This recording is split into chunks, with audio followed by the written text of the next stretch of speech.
আসসালামু আলাইকুম রহমতুল্লাহি ওবারাকাতুহ। পানি ব্যবহারের হুকুম। উপস্থাপন ইসলামিক ব্লগস 811। বেহেশতি জিয়াওর। লেখক কুতুবে দৌরান মুজাদ্দিদে জামান হাকিমুল উম্মত হজরত মাওলানা আশরাফ আলী থানভী চিশতি রহমতুল্লাহি আলাইহি। অনুবাদক হজরত মাওলানা শামসুল হক ফরিদপুরি রহমতুল্লাহি আলাইহি। প্রাক্তন প্রিন্সিপাল, জামিয়া কুরআনিয়া, ঢাকা। যদি কোনো ভুল হয়ে থাকে সবাই ক্ষমা সুন্দর দৃষ্টিতে দেখবেন আর দয়া করে কমেন্টসে জানাবেন। ইসলামিক ভিডিও পেতে সাবস্ক্রাইব করে পাশে থাকুন, ক্লিক বেল আইকন। ইসলাম সম্পর্কে নিজে জানুন, শেয়ার করে অন্যদের জানার সুযোগ করে দিন। Please like, comments and share. পানি ব্যবহারের হুকুম। 1 নম্বর মাসআলা। পানির সঙ্গে কোনো নাপাক জিনিস মিশ্রিত হইয়া যদি পানির রং, গন্ধ, স্বাদ এই 3টি গুণই বদলাইয়া ফেলে, তবে সেই পানি কোনো রূপেই ব্যবহার করা দুরূহ নাই। গরু গাধাকে পান করানো দুরূহ নাই এবং মাটিতে বা চুন সুরকিতে মিশাইয়া কাজ করাও দুরূহ নাই। আর যদি 3টি গুণ না বদলাইয়া থাকে, 2টি বা 1টি বদলাইয়া থাকে, তবে সেই পানি গরু ঘোড়াকে পান করানো বা মাটিতে মিশাইয়া কাজ করা জায়েজ আছে। কিন্তু এইরূপ পানি মিশ্রিত মাটি বা কাদার দ্বারা মসজিদ লেপা দুরূহ নাই। 2 নম্বর মাসআলা। নদী, খাল, বিল, হ্রদ, সমুদ্র এবং যে ঝর্ণা বা পুকুরের কোনো মালিক নাই, অথবা কেহ পুকুর বা কূপ খনন করিয়া আল্লাহর ওয়াস্তে সর্বসাধারণের ব্যবহারের জন্য ওয়াকফ করিয়া দিয়াছে, এই সমস্ত পানি জাতি, ধর্ম, দেশকাল নির্বিশেষে সর্বসাধারণ ব্যবহার করিতে পারিবে। কাহারও নিষেধ করিবার কোনোই অধিকার নাই। অবশ্য যদি কেহ এমনভাবে পানি ব্যবহার করিতে চায় যাহাতে সর্বসাধারণের ক্ষতির আশঙ্কা আছে, যেমন যদি কেহ পুকুর হইতে খাল কাটিয়া গ্রাম ডুবাইয়া ফেলিতে চাহে, তবে তাহার জন্য জায়েজ হইবে না। এইরূপ নাজায়েজ কাজে তাহাকে বাধা প্রদান করিতে হইবে এবং বাধা প্রদান করিবার অধিকার সর্বসাধারণের আছে। 3 নম্বর মাসআলা। কাহারও নিজস্ব জমিতে যদি ঝর্ণা, পুকুর, কূপ, হাউজ বা কাটা খাল থাকে, তবে সেই পানি হইতে পান করিবার, কাপড় ধুইবার, অজু গোসল করিবার, থালা বাসন ধুইবার, পাক করিবার, গরু বাছুরকে খাওয়াইবার বা কলস ভরিয়া নিয়া বাড়ির গাছের গোড়ায় ঢালিবার পানি নিতে কাহাকেও বাধা দিতে পারিবে না, কেননা পানির মধ্যে সকলেরও হক আছে।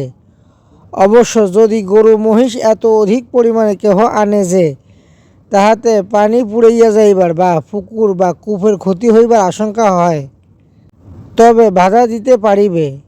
আর যদি সে পানি নিতে বাধা দেয় না বটে, কিন্তু সে তাহার জমিতে আসিতে বাধা দেয়, তবে দেখিতে হইবে যে নিকটবর্তী কোথাও পানি পাওয়া যায় কিনা এবং তদ্বারা সহজে লোকের প্রয়োজন মিটিতে পারে কিনা। যদি অন্যত্র লোকের প্রয়োজন মিটিবার বন্দোবস্ত সহজে হয়, তবে তো ভালোই, নতুবা এই পানিওয়ালাকে বলা হইবে যে হয় তোমার কোনো ক্ষতি কেহ করিবে না, এই শর্তে লোকদের পানি নিয়ে তাহাদের জরুরত পুরা করিতে দাও, নতুবা তাহাদের জরুরত মোতাবেক পানি তুমি নিজে বাহির করিয়া লোকদিগকে পৌঁছাইয়া দাও। অবশ্য এই শ্রেণীর পানি মালিকের বিনা অনুমতিতে কেহ বাগিচা বা খেতে দিতে পারে না। এরূপ করিলে মালিক তাহাতে বাধা দিতে পারিবে। পানির যে হুকুম। যেসব ঘাস আপনা হইতে উৎপন্ন হয়, চাষ বা বীজ বপন বা রক্ষণাবেক্ষণ করিতে হয় না, তাহারও সেই হুকুম। কিন্তু যেসব গাছপালা কাহারও জমিতে তাহার রোপণ ছাড়াই জন্মিবে, তাহার মালিক জমিনওয়ালা হইবে। আর যেসব ঘাস সে চাষ, বপন বা রক্ষণাবেক্ষণ করিবে, তাহার মালিকও জমিনওয়ালাই হইবে। 4 নম্বর মাসআলা। কাহারও কূপের পানির দ্বারা অন্য কেহ তাহার খেতে বা বাগিচায় পানি দিতে চাহিলে সেই পানির মূল্য লওয়া কুয়াওয়ালার জন্য জায়েজ কিনা সে সম্বন্ধে ইমামগণের মতভেদ আছে। বলখ দেশের ইমামগণ জায়েজেরই ফতোয়া দিয়াছে। 5 নম্বর মাসআলা। নদী হইতে বা কূপ হইতে পানি তুলিয়া কেহ তাহার বালতি, মশক, লোটা বা কলসে রাখিল, তখন সেই তাহার মালিক হইয়া গেল। তাহার বিনা অনুমতিতে সে পানি খরচ করা অন্য কাহারও জন্য জায়েজ হইবে না। অবশ্য যদি কাহারও পানির পিপাসায় প্রাণনাশের উপক্রম হয় এবং পানিওয়ালা তার প্রয়োজন অপেক্ষা বেশি পানি থাকা সত্ত্বেও পানি না দেয়, তবে বলপূর্বক হইলেও তাহার নিকট হইতে পানি ছিনাইয়া লইয়া যান বাঁচাইতে হইবে। কিন্তু পরে এই পানির পরিবর্তে পানি অথবা তাহার মূল্য তাহাকে দিয়া দিতে হইবে। খাবারও এই হুকুম। কাহারও খানা তাহার বিনা অনুমতি দেওয়া তো জায়েজ নাই।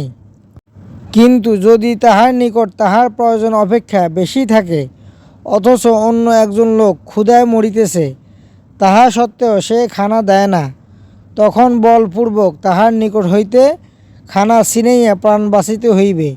অবশ্য পরে মূল্য দিয়া দিতে হইবে। 6 নাম্বার মাসআলা, যে পানি পিপাসা নিবারণের জন্য খাস করিয়া রাখা হইয়াছে, তাহার দ্বারা অজু বা গোসল করা জায়েজ নয়। অবশ্য যদি বেশি পানি থাকে তবে জায়েজ হইতে পারে, কিন্তু যে পানি অজু বা গোসলের জন্য রাখা হয় তাহা দ্বারা পিপাসা নিবারণ জায়েজ আছে। 7 নাম্বার মাসআলা, কূপে যদি 2-1টি ছাগলের লেদি পড়িয়া যায় এবং তাহা আলাদাই বাহির করিয়া ফেলা হয়, তবে তাহাতে কূপ নাপাক হইবে না। এই হুকুম শুধু ছাগলের লেদির জন্য, গরুর গোবরের জন্য নয়। বিশেষ দ্রষ্টব্য, আমি ভিডিওতে যে মাসাইল সম্পর্কে বলি তা সম্পূর্ণ কিতাবের ভাষায় উল্লেখ করি। যদি কাহারও বুঝতে সমস্যা হয় বা আরও বিস্তারিত জানতে চান, কমেন্ট করে জানাবেন। ইনশাআল্লাহ বিস্তারিত বুঝিয়ে উত্তর দেওয়ার চেষ্টা করব। আল্লাহ তাআলা আমাদের সবাইকে ইসলাম সম্পর্কে জানার এবং মেনে চলার তৌফিক দান করুক।